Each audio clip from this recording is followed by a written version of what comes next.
والصلاة والسلام على سيدنا محمد وعلى آله وأصحابه أجمعين. الحمد لله والصلاة والسلام على سيدنا محمد وعلى آله وأصحابه أجمعين. أما بعد، فأعوذ بالله من الشيطان الرجيم. بسم الله الرحمن الرحيم. والذين يقولون ربنا هب لنا من أزواجنا وذرياتنا قرة أعين واجعلنا للمتقين إماما. وقال الله تعالى: ووصى بها إبراهيم بنيه ويعقوب يا بني إن الله اصطفى لكم الدين فلا تموتن إلا وأنتم مسلمون. أم كنتم شهداء إذ حضر يعقوب الموت إذ قال لبنيه ما تعبدون من بعدي قالوا نعبد إلهك وإله آبائك إبراهيم وإسماعيل وإسحاق إلها واحدا ونحن له مسلمون. صدق الله العظيم. اللهم صل على سيدنا محمد وعلى آل سيدنا محمد وبارك وسلم. اللهم صل على سيدنا محمد النبي الأمي وعلى آله وأصحابه وسلم. اہل ایمان کی خوبیوں کا تذکرہ چل رہا تھا، جو ان کا ایمان کا تقاضا ہے، جو ایمان کے لیے ضروری ہے، جو ان ایمان کی صفات ہیں، ان کی بات چل رہی تھی۔ انہی میں ایک ایمان کا تقاضا اور اہل ایمان کی خوبی یہ ہے کہ وہ اپنے گھر میں، اپنے گھر والوں میں اور اپنے بچوں میں اور اپنی بچیوں میں دین دیکھنا چاہتے۔ ایسا نہیں ہو سکتا کوئی مسلمان خوب دیندار ہو اور اسے اپنے گھر میں دین کی فکر نہ ہو۔ اگر اس کی نظر میں دین ایمان بڑی دولت ہے، اور ہے بڑی دولت، وَلَوْ أَنَّ مَا فِي الْأَرْضِ جَمِيعًا وَمِثْلَهُ مَعَهُ لَافْتَدَوْا بِهِ، ساری دنیا کا خزانہ بھی ہو جائے تو تم دین کی کمی، ایمان کی کمی پوری نہیں کر سکتے۔ کل جب دین ایمان کی قیمت لگے گی اس منڈی میں، تو چاہنے والے چاہیں گے کہ ساری دنیا کا خزانہ دے دیں اور اس دین ایمان کی کمی پوری کر لیں، تو وہ پوری نہیں ہو سکتی۔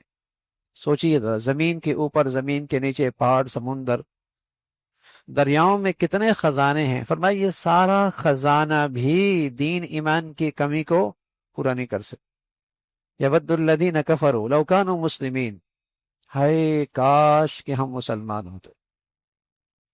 تو دین ایمان تو بہت بڑی دولت ہے۔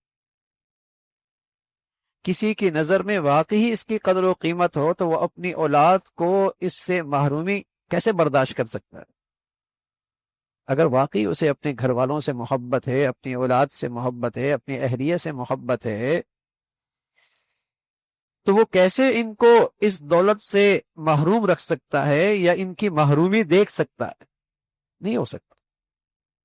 ہاں، اگر اس کا دین ماحول کا ہے، صرف رواج کا ہے، تو پھر تو یہ ہو سکتا ہے کہ چونکہ وہ خود ماحول میں دیندار ہے، اولاد دیندار ماحول میں نہیں تو بے دین ہے اور اسے پرواہ بھی نہیں۔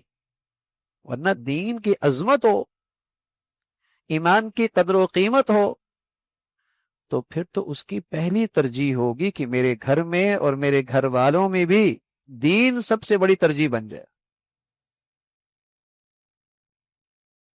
یہ ایمان کا تقاضا ہے، یہ ایمان والوں کی خوبی ہے۔ وہ خود سے بھی محنت کرتے ہیں اور خود سے بھی تدابیر ایسی اختیار کرتے ہیں کہ میرے گھر کا ایسا ماحول ہو، اور ساتھ ساتھ اللہ تعالی سے گڑ گڑا کر دعائیں بھی کرتے ہیں کہ اے اللہ میرے بچے اور گھر والوں کو ایسا دیندار بنا دے کہ دوسروں کے لیے بھی نمونہ بنے دینداری میں۔ یا ایھا الذین آمنوا قوا انفسکم واہلیکم نارا، ایمان والو تمہارے ایمان کا تقاضا یہ ہے کہ جیسے خود آگ سے بچتے ہو، ایسے ہی اپنے بچوں کو اور اپنے گھر والوں کو گناہ کی آگ سے بھی بچاؤ، گناہوں کے آگ سے بھی بچاؤ۔ تو یہ ایمان کا ایک بڑا تقاضا ہے۔ تو اس تقاضے کے لیے پھر مسلمان تدابیر کرتا۔ ایک تدبیر تو یہ کرتا ہے کہ گھر کی جو ذمہ دار ہوتی ہے، بہو لے کے آ رہا ہے، گھر کا انتخاب کر رہا ہے، اس میں پہلی ترجیح دیکھتا ہے کہ اس میں دین ہونا چاہیے.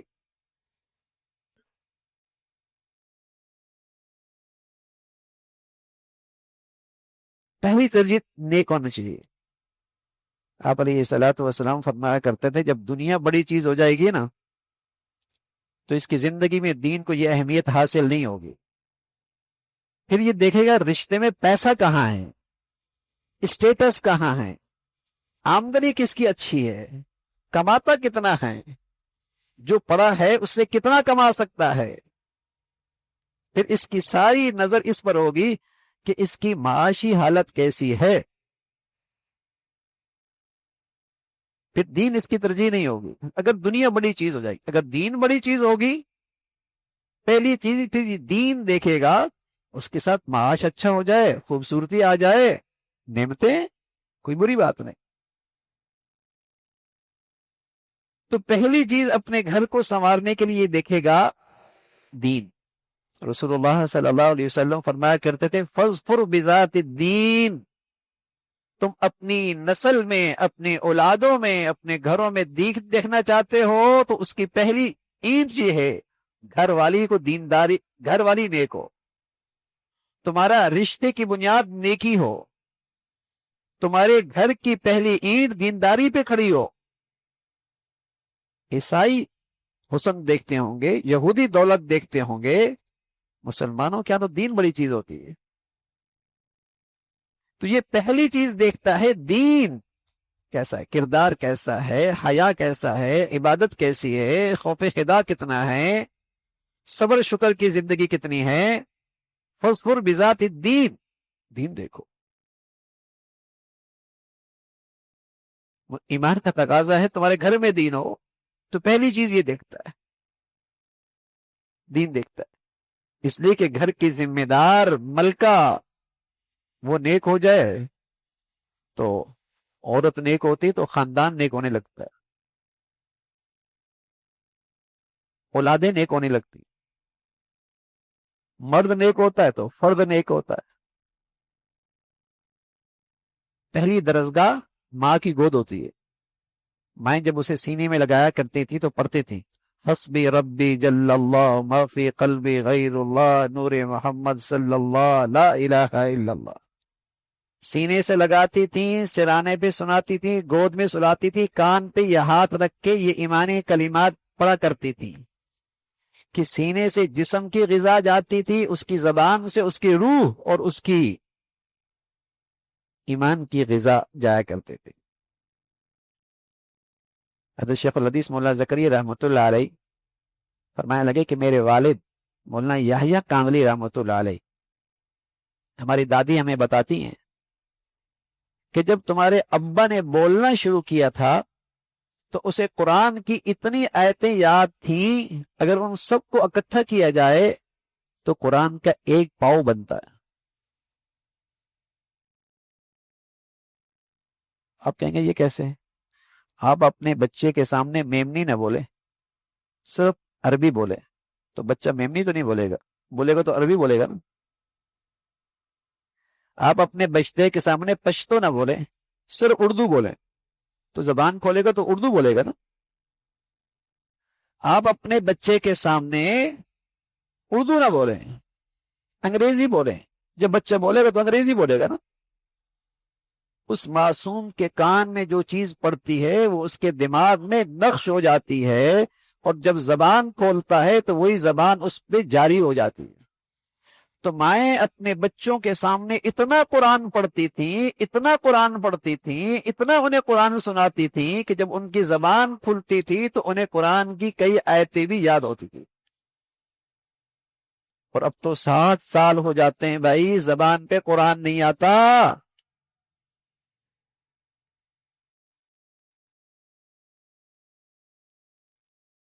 زندگی گزر جاتی ہے، تلفظ صحیح قرآن پڑھنا نہیں آتا.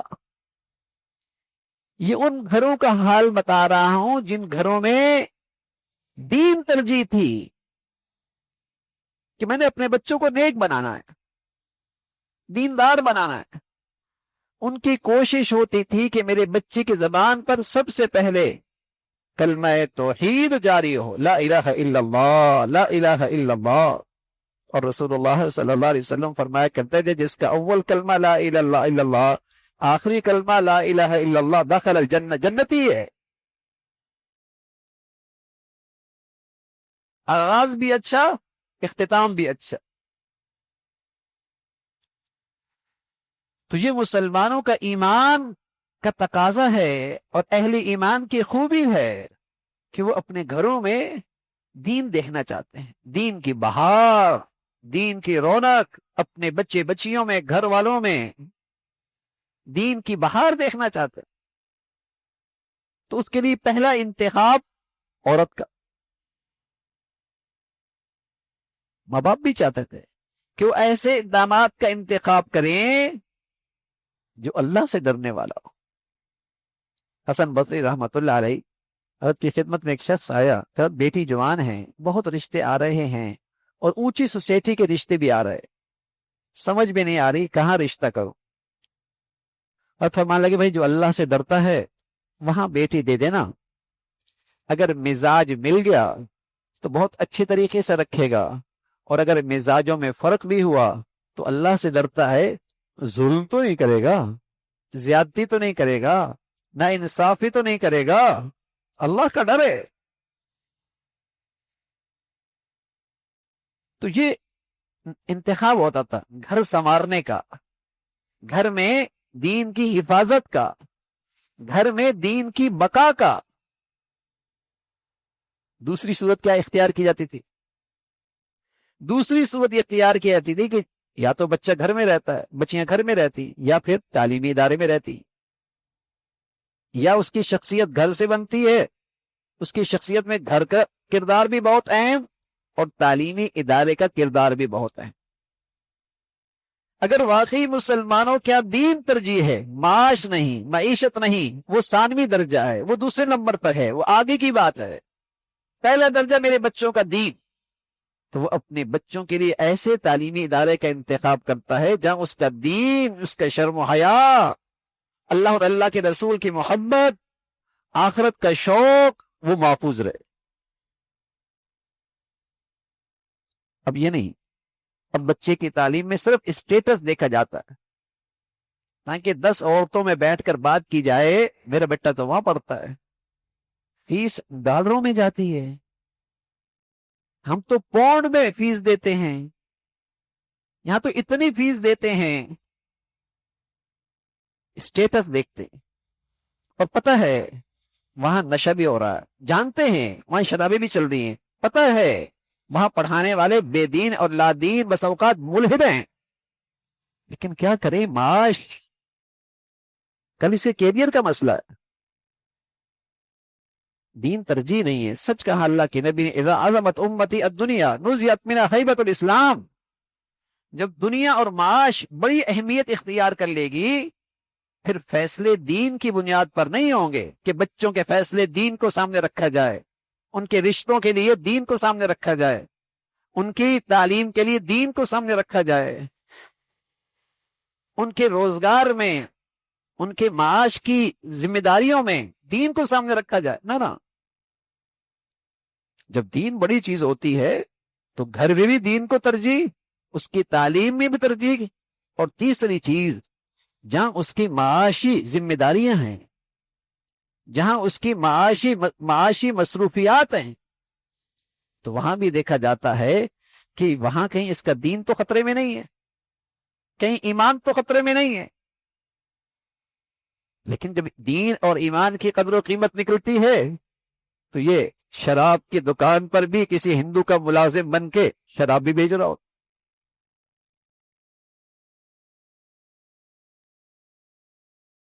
یہ بس اوقات سود کے اڈے کے اندر بھی اپنی معاشی مصروفیات جاری رکھے ہوتا ہے، اور بس اوقات کسی غیر مسلم کی اسلام دشمنی کے اندر اس میں بھی شریک ہوتا ہے، کیونکہ اس کی ترجیح دین تو ہے نہیں، معاش ہے، معیشت ہے، وہ جہاں سے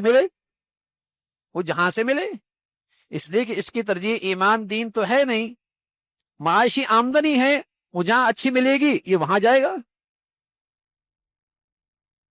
تو یہی تدابیر مسلمان اختیار کرتا تھا کہ گھر والی کا انتخاب، گھر کا ماحول کیسے، تعلیمی ادارے کا ماحول کیسے، بقی اس کی زندگی کے مصروفیات کیسی ہیں، دین بچ جائے.